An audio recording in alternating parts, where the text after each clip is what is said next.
مجھے اپنے بہنوئی سے محبت ہو گئی اور رات کو وہ اپنی بیوی کو چھوڑ کر میرے ساتھ سونے آ جاتا۔ جب اس نے مجھے کہا کہ مجھ سے شادی کرو تو میں نے اس کو منع کر دیا، اور پھر میرے بہنوئی نے مجھ سے شادی کرنے کے لیے میری بہن اور بچوں کے ساتھ۔ یہ حسن والے بھی کس قدر خوش نصیب ہوتے ہیں۔ میری بہن کی گوری رنگت اور تیکھے نکوش پر میرا بہنوئی شہریار فریفتہ تھا۔ باجی کے پیٹ میں ذرا سا درد کیا اٹھ گیا، شہریار بھائی کی جان پر ہی بن گئی تھی۔ وہ باجی کو گود میں بھر کر ہاسپٹل لے گئے اور دونوں چھوٹے بچوں کو میرے حوالے کر گئے۔ واپسی پر بھی وہ باجی کا ہاتھ تھامے گھر میں داخل ہوئے اور انہیں کمرے میں جا کر لٹا دیا۔ ہائے ری قسمت، میں نے ٹھنڈی آہ بھری تھی، میں ایک ساتھ ان کے 2 بچوں کو سنبھال کر ہلکان ہو چکی تھی، اور شہریار بھائی کو باجی کے سوا کچھ دکھائی نہیں دے رہا تھا۔ ان کی بیٹی کو پیدا ہو کر آج 7واں دن تھا، لیکن نہ جانے باجی کے پیٹ کا درد کیوں ختم ہونے کا نام ہی نہیں لے رہا تھا۔ شان سے اپنی بہن کو کھانے کے ساتھ ساتھ دوائیاں بھی دے دو تاکہ وہ اپنی نیند پوری کر لے۔ میں باورچی خانے میں دودھ گرم کر رہی تھی کہ پیچھے سے شہریار بھائی نے آ کر مجھے ہدایت دی۔ میں نے ایک نظر شہریار بھائی پر ڈالی، لیکن وہ تو جتنی تیزی سے آئے تھے اتنی ہی تیزی سے واپس کمرے میں لوٹ گئے تھے اور دروازہ بھی بند کر لیا تھا۔ میں تیزی سے ہاتھ چلانے لگی، ایک طرف ننھی رومیسا کے لیے دودھ گرم ہو رہا تھا، دوسری طرف میں نے ٹرے میں اپنی باجی روبینہ کے لیے کھانا لگایا اور ساتھ ہی دوائیاں بھی ٹرے میں رکھ دی تاکہ وہ کھانا کھاتے ہی دوائیاں بھی کھا لیں۔ کمرے کا دروازہ بند تھا، اس لیے میں اپنے ہاتھ میں ٹرے لے کر دروازے کے باہر ہی کھڑی ہو گئی اور شہریار بھائی کو آواز دینے لگی۔ میری آواز پر شہریار بھائی نے دروازہ کھولا اور ٹرے لے کر دوبارہ دروازہ بند کر دیا۔ ان کے اس انداز نے پوری طرح میرا دل دکھا دیا تھا۔ کیا ہوتا اگر وہ مجھے بھی کمرے کے اندر آنے کو کہہ دیتے؟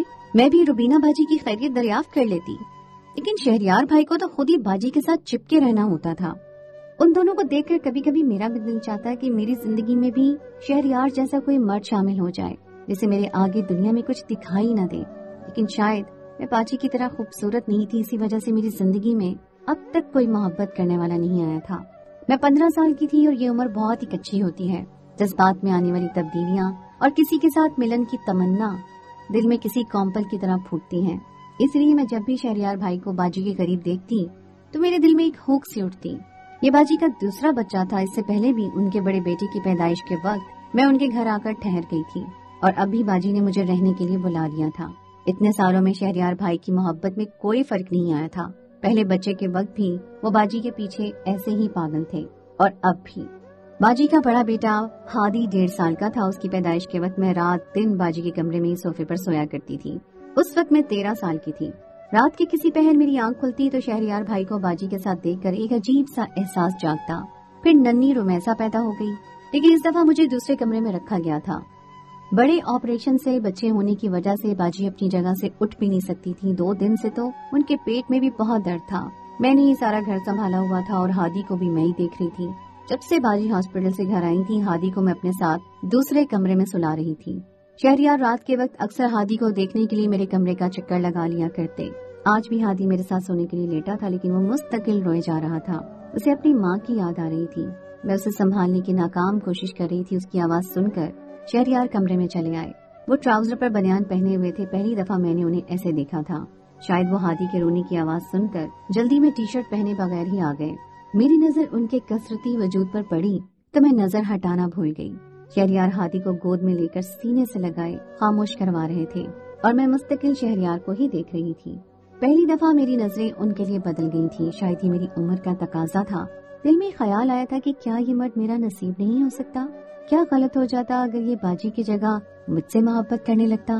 شہریار نے ہادی کو میرے پاس لٹایا، وہ سو چکا تھا اور مجھ سے کہنے لگے، شان سے تمہارا شکریہ، جس طرح تم نے میرا گھر سنبھال لیا ہے، میں گھر کی طرف سے پوری طرح بے فکر ہو گیا ہوں اور روبینہ کا ہی خیال رکھ رہا ہوں۔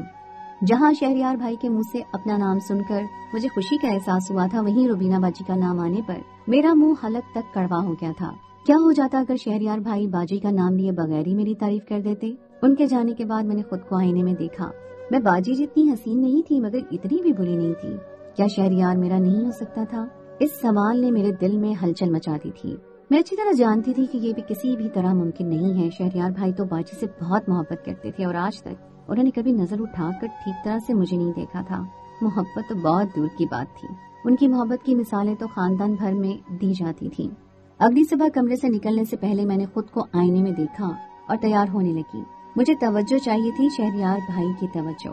کمرے سے نکل کر میں باورچی خانے میں گئی تو جان بوجھ کر اپنا دوپٹہ ایک سائڈ پر ڈال دیا اور کاموں میں مگن ہو گئی۔ روزانہ کی طرح شہریار بھائی تھوڑی دیر میں باجی کے لیے ناشتہ لینے میرے پاس چلے آئے۔ پہلی دفعہ میں اس طرح ان کے سامنے کھڑی تھی۔ ایک نظر مجھ پر پڑتے ہی وہ چونک گئے اور خاموشی سے ناشتہ اٹھا کر کمرے میں چلے گئے۔ میں دیکھنا چاہتی تھی کہ شہریار بھائی کب تک میرے وجود سے نظریں چرائیں گے اور باجی کی محبت میں مبتلا رہیں گے۔ میں نے سن رکھا تھا کہ مرد اپنی بیوی سے کتنا ہی وفادار کیوں نہ ہو، باہر والی عورت اس کے دل میں جلدی اپنی جگہ بنا لیتی ہے۔ میں تو پھر کچی عمر کی نئی جوان لڑکی تھی۔ میں نے بھی اپنے انداز بدل دیے تھے۔ اب میں شہریار بھائی سے پہلے کی طرح بات نہیں کرتی تھی، بلکہ میری باتوں میں محبت کی چاشنی ہوتی اور ادائیں بھی قاتلانہ ہوتی۔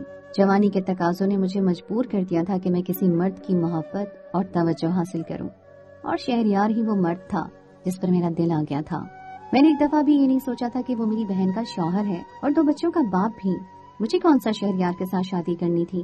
میں تو وقتی طور پر اس کی توجہ اور محبت کی طلبگار تھی۔ میں اپنی ویران زندگی میں کچھ دیر بہار چاہتی تھی اور بس۔ اگلی رات میں نے جان بوجھ کر خود ہی ہادی کو ایک زوردار تھپڑ مار دیا۔ وہ خوب زور و شور سے رونے لگا۔ ہادی کی آواز پر شہریار فوراً ہی میرے کمرے میں چلے آئے۔ ہادی انہیں بہت عزیز تھا۔ میں پہلے سے ہی تیار بیٹھی تھی، دوپٹے سے بے نیاز تنگ لباس پہنے میں نے خود کو خوشبو میں بسا رکھا تھا۔ ہادی میری گود میں تھا۔ شہریار جیسے اسے لینے کے لیے میرے قریب ہوئے تو میں نے جان بوجھ کر ان کے ہاتھ پر اپنا ہاتھ رکھ دیا۔ شہریار ایک دم گڑبڑا گئی اور پھر ہادی کو چپ کروانے لگے۔ میری نظریں شہریار پر ٹکی ہوئی تھیں اور آج شہریار نے بھی اس بات کو محسوس کر لیا تھا۔ اس رات کے بعد بہت کچھ بدل گیا۔ میں ہر روز کمرے سے تیار ہو کر نکلتی اور شہریار کے آگے پیچھے رہنے کی کوشش کرتی۔ شہریار ایک رکشہ ڈرائیور تھے، اس لیے وہ دن کے وقت میں بھی گھر کے 1-2 چکر لگا ہی لیا کرتے تھے۔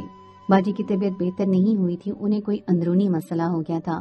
مجھے باجی کے گھر آئے 20 دن ہو گئے تھے۔ ایک رات شہریار ہادی کی آواز پر میرے کمرے میں آئے تو میں نے انہیں جان بوجھ کر روک لیا۔ ہادی آدھی رات کو اٹھ کر روتا ہے۔ شہریار بھائی آپ بھی یہیں سو جائیں، آپ کی شکل دیکھ کر یہ چپ ہو جاتا ہے۔ باجی تو دوا کھا کر گہری نیند سوتی ہیں، اور رمیسا کو بھی آپ یہیں لے آئیں، میں سنبھال لوں گی۔ میری بات سن کر شہریار بھائی سوچ میں پڑ گئے اور پھر رمیسا کو بھی اٹھا لائے۔ تھوڑی دیر میں دونوں بچے سو گئے۔ شہریار بھائی جیسے ہی سونے کے لیے صوفے پر لیٹے میں نے رونا شروع کر دیا۔ وہ پریشان ہو کر میرے پاس آئے۔ مجھے باجی کی بہت فکر ہو رہی ہے۔ وہ پریشان ہو کر میرے پاس چلے آئے۔ مجھے باجی کی بہت فکر ہو رہی ہے، پتہ نہیں انہیں کیا ہو گیا ہے، وہ کب ٹھیک ہوں گی۔ میں نے بہت چالاکی سے شہریار کی دکھتی رگ پر ہاتھ رکھ دیا۔ میں جانتی تھی باجی ہی وہ دروازہ ہے جو مجھے شہریار کے دل میں جانے کا راستہ دے گا۔ میں روتے ہوئے شہریار کے سینے سے لگ گئی۔ وہ مجھے دلاسا دینے لگے کہ بس کچھ دن میں ہی روبینہ ٹھیک ہو جائے گی۔ رات کا اندھیرا اور ایک نامحرم کی قربت۔ شہریار بھائی کو زیادہ دیر نہ لگی اور وہ راستہ بھٹک گئے۔ باجی اور ان کے درمیان ویسے بھی بہت دنوں سے دوری تھی، ایسے میں انہیں میرا ساتھ ملا تو وہ بے قابو ہو گئے اور ساری رات میرے ساتھ گزار دی۔ صبح اٹھے تو وہ شرمندگی سے سر جھکا گئے، مگر میں خود ان کے سینے سے لگ گئی اور یہ احساس دلایا کہ ہمارے بیچ کچھ بھی غلط نہیں ہوا۔ وہ میرا چہرہ دیکھنے لگے جہاں خوشی عیاں تھی۔ اگر روبینہ کو پتہ چلا تو شہریار بھائی کو باجی کی فکر ستانے لگی۔ کیسے پتہ چلے گا؟ وہ دوائی کھا کر سوتی ہیں، آپ بے فکر ہو جائیں۔ میرے تو من کی مراد پوری ہو گئی تھی۔ 15 سال کی عمر میں نے اپنی مرضی سے اپنی عزت اتار دی تھی۔ صحیح اور غلط سے بہت دور میں نے شہریار کو اپنا سب کچھ سونپ دیا تھا۔ شہریار بھائی مرد تھے، انہیں تو میں کسی پکے ہوئے پھل کی طرح مل گئی تھی، وہ کیوں کرنی کتراتے۔ اگلی رات میں نے جان بوجھ کر ہادی کو کھانسی کا سرپ پلا دیا اور پیتے ہی ہادی گہری نیند سو گیا۔ رمیسا تو چھوٹی سی تھی، اس سے مجھے کوئی مسئلہ نہیں تھا۔ ایک بار پھر رات ہوتے ہی میں اور شہریار ایک ہو گئے اور یہ سلسلہ ایسے ہی چل نکلا۔ سارا دن میں باجی اور بچوں کی خدمت کرتی تاکہ باجی بھی خوش رہے اور رات بھر شہریار سے اپنی خدمت کرواتی۔ پورے 40 دن بعد باجی ٹھیک ہوئی تو مجھے گھر واپس آنا پڑا۔ باجی نے مجھے نیا جوڑا دلا کر گھر بھیجا تھا اور شہریار نے بھی مجھے پیسے دیے تھے۔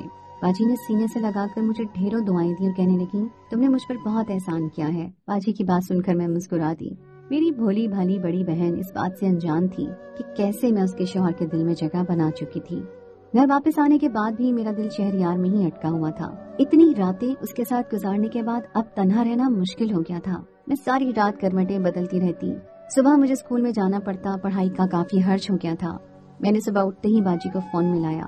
میں اپنا سب کچھ سامان جان بوجھ کر وہاں چھوڑ آئی تھی۔ میں نے باجی سے کہا کہ ابھی شہریار بھائی سے بھجوا دیں، وہ مجھے اسکول بھی چھوڑ دیں گے۔ شہریار بھائی اسی وقت رکشا لے کر گھر سے نکلتے تھے۔ ان کا اور ہمارا گھر زیادہ دور نہیں تھا۔ تھوڑی دیر میں وہ آ گئے۔ میں نے اپنا سامان لیا اور اماں کو پکڑا کر خود شہریار بھائی کے ساتھ رکشے میں بیٹھ گئی۔ ان کی نظریں شیشے میں مجھ پر ہی جمی ہوئی تھی۔ میں نے ناراضگی سے منہ پھیر لیا۔ وہ فوراً پوچھ لیں گے کہ کیا بات ہے، کیوں ناراض ہو جان؟